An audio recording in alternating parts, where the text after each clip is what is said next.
Hello friends, welcome to my channel. இன்றைக்கி நம்ம சப்பாத்தி, பூரி, பரோட்டா கூட சாப்பிட்றதுக்கு அட்டகாசமான ஹோட்டல் சுவையில் ரொம்ப சிம்பிளான ஒரு மஷ்ரூம் கிரேவி செய்கிறது எப்படின்னு பார்க்கலாங்க. டக்குன்னு 20 நிமிஷத்தில் செஞ்சிடலாம். இந்த மாதிரி செஞ்சு கொடுத்தா இனி ஹோட்டலுக்கு போகவே வேண்டாங்க. அந்த அளவுக்கு வீட்டிலே சூப்பராக செஞ்சிடலாம். வாங்க எப்படி பண்ணுறதுன்னு பார்க்கலாம். ஸ்டவ்வில் ஒரு பேன் வச்சுருக்கீங்க. பேன் சூடானதுக்கப்புறமா அதில் ஒரு 3 ஸ்பூன் அளவுக்கு எண்ணெய் சேர்த்துக்கலாங்க. எண்ணெய் நல்லா சூடானதுக்கப்புறமா அது கூட ஒரு 2லேருந்து 3 துண்டு அளவுக்கு பட்டை சேர்த்துக்கலாம். அது கூடவே 2 கிராம்பு, ஒரு சின்னதாக ஒரு பிரிஞ்சி இலை சேர்த்துக்கலாங்க. கூட 1/2 டேபிள் ஸ்பூன் அளவுக்கு சோம்பும் 1/2 டேபிள் ஸ்பூன் அளவுக்கு சீரகமும் சேர்த்துக்கலாம். இதை நம்ம சேர்த்துனா சீரகமும் சோம்பும் இந்த எண்ணெயில் நல்லா பொரிஞ்சு வரணும். நல்லா பொரிஞ்சு வர அளவுக்கு வெயிட் பண்ணலாங்க. இந்த மாதிரி நல்லா பொரிஞ்சு வந்ததுக்கப்புறமா இது கூட மீடியம் சைஸ் பெரிய வெங்காயம் 2 எடுத்து இந்த மாதிரி குட்டி குட்டி பீஸஸாக கட் பண்ணி வச்சுருக்கேன். அது இது கூட சேர்த்துக்கலாம். சேர்த்துட்டு கூடவே ஒரு கைப்பிடி அளவுக்கு கருவேப்பிலையும் சேர்த்துக்கலாங்க. சேர்த்து இந்த வெங்காயம் நல்லா சுருங்க வதங்கி வரணுங்க. அந்த அளவுக்கு நல்லா வதக்கி எடுத்துக்கலாம்.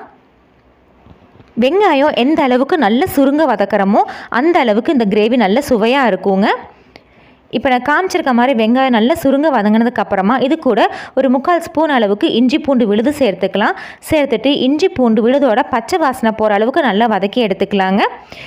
இந்த இஞ்சி பூண்டு வதங்கிட்டு இருக்கிற நேரத்தில் நம்ம இந்த கிரேவிக்கு தேவையான மசாலா அரைச்சி எடுத்துக்கலாம்.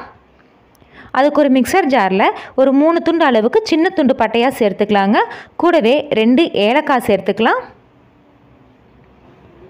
இது கூடவே ஒரு 5லேருந்து 6 பீஸ் தேங்காய் சேர்த்துக்கலாங்க. நான் காமிச்சிருக்கேன் இந்த மாதிரி சின்ன சின்ன பீஸ் தேங்காயை ஒரு 6 பீஸ் தேங்காய் சேர்த்துக்கலாம். ரொம்ப அதிகமாக வேண்டாம். அடுத்ததான் இது கூட 2 கிராம்பு சேர்த்துக்கலாங்க. அடுத்ததான் இது கூட ஒரு 8லேருந்து 10 முந்திரி சேர்த்துக்கலாங்க. நான் முழு முந்திரி சேர்த்துருக்கேன். நீங்கள் முந்திரிக்கு பதிலாக கசகசா ஒரு டேபிள் ஸ்பூன் அளவுக்கு தண்ணியில் ஊற வச்சும் சேர்த்துக்கலாம். அது கூட ஒரு நாட்டு தக்காளி ரஃபாக கட் பண்ணி சேர்த்துருக்கீங்க. ஒரே ஒரு தக்காளி சேர்த்தோம்னா போதும். அடுத்ததான் இது கூட ஒரு 3 ஸ்பூன் அளவுக்கு தயிர், ரொம்ப அதிகமாக புளிப்பில்லாத தயிராக சேர்த்துக்கலாங்க. ரொம்ப அதிக புளிப்பான தயிர் சேர்க்க வேண்டாம். இந்த கிரேவியோட டேஸ்ட்டு மாறிடும். புளிப்பு ரொம்ப கம்மியாக இருக்கிறதோ இல்லை புளிப்பே இல்லாத தயிராக இருந்தாலும் சரி ஒரு 3 ஸ்பூன் அளவுக்கு சேர்த்துக்கோங்க. சேர்த்துட்டு தண்ணி சேர்க்காம நல்லா ஃபைன் பேஸ்ட்டாக அரைச்சி எடுத்துக்கலாம். தக்காளிலும் தயிருக்கும் தண்ணியே போதுமானதாக இருக்கும். அடுத்ததான் இப்போ நம்ம இஞ்சி பூண்டு விழுது சேர்த்து அந்த இஞ்சி பூண்டு விழுதோட பச்சை வாசனைலாம் போகிற அளவுக்கு நல்லா வதங்கி வந்துருச்சு. இப்போ இது கூட நம்ம அரைச்சி வச்சுருந்த விழுது சேர்த்துக்கலாங்க. சேர்த்துட்டு மிக்சர் ஜாரில் ஒரு 1/2 டம்ளர் அளவுக்கு தண்ணி விட்டு அதையும் இந்த கிரேவி கூடயே சேர்த்துக்கலாம். இப்போ இந்த கிரேவிக்கு தேவையான அளவு மசாலாலாம் சேர்த்துக்கலாங்க. நான் காரத்துக்காக ஒரு 1/2 ஸ்பூன் அளவுக்கு மிளகாய் தூள் சேர்த்துருக்கேன். 1 டேபிள் ஸ்பூன் அளவுக்கு மல்லித்தூளும் கூடவே ஒரு 1/2 டேபிள் ஸ்பூன் அளவுக்கு சீரகத்தூள், ஒரு 1/4 டேபிள் ஸ்பூன் அளவுக்கு மஞ்சள் தூள், இந்த கிரேவிக்கு தேவையான அளவு உப்பும் சேர்த்துக்கலாங்க. சேர்த்துட்டு நல்லா கலந்து எடுத்துக்கலாம். உங்களுக்கு கிரேவி எந்த அளவுக்கு கன்சிஸ்டன்சி வேணுமோ அதுக்கு தகுந்த அளவுக்கு தண்ணி சேர்த்துக்கோங்க. ஏன்னா நம்ம முந்திரி சேர்த்துருக்கறனால நல்லா கொதிக்கும் போய் திக்காகி வரும். அதனால எனக்கு தேவையான அளவுக்கு தண்ணி சேர்த்துக்கலாம் ஆரம்பத்திலேயே. சேர்த்துட்டு இதுக்கு ஒரு மூடி போட்டு ஒரு 5 நிமிஷம் லோ ஃப்ளேமில் நம்ம சேர்த்துன எண்ணெய் பிரிஞ்சு வர அளவுக்கு கொதிக்க வச்சு எடுத்துக்கலாங்க. இப்போ ஒரு 5 நிமிஷம் ஆயிடுச்சு. பாருங்கள், நம்ம சேர்த்துன எண்ணெயில் நல்ல சைடில் பிரிஞ்சு வந்து கிரேவியும் கொஞ்சம் நல்லா திக்காகி அந்த கிரேவியோட பச்சை வாசனையெல்லாம் போயிடுச்சு. இப்போ இது ஒரு டைம் நல்லா கலந்து விட்டுறலாங்க.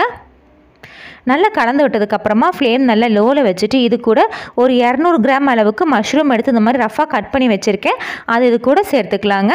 நீங்கள் இதில் மஷ்ரூம்னு இல்லைங்க, மஷ்ரூம் பதிலாக உருளைக்கிழங்கும் சேர்த்து இதே கிரேவி செய்யல நல்ல சுவையாக இருக்கும். சேர்த்துனதுக்கப்புறமா இந்த மஷ்ரூமுக்கு தேவையான அளவு மட்டும் உப்பு சேர்த்துக்கலாம்.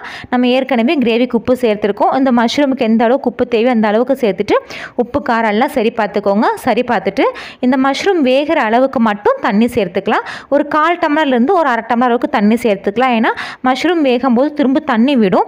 அதனால் உங்களுக்கு கிரேவியோட கன்சிஸ்டன்சி பார்த்துட்டு அளவாக தண்ணி சேர்த்துட்டு உப்பு காரெல்லாம் செக் பண்ணிட்டு இதுக்கு ஒரு மூடி போட்டு ஒரு 8 நிமிஷம் மீடியம் ஃப்ளேமில் கொதிக்க வச்சு எடுத்துக்கலாங்க. இப்போ ஒரு 8 நிமிஷம் ஆயிடுச்சு. மஷ்ரூம் நல்லா வெந்து வந்துடுச்சு. இதுக்கு மேலே பொடியாக நறுக்கினா மல்லித்தலை தூவி இறக்கிடலாம்.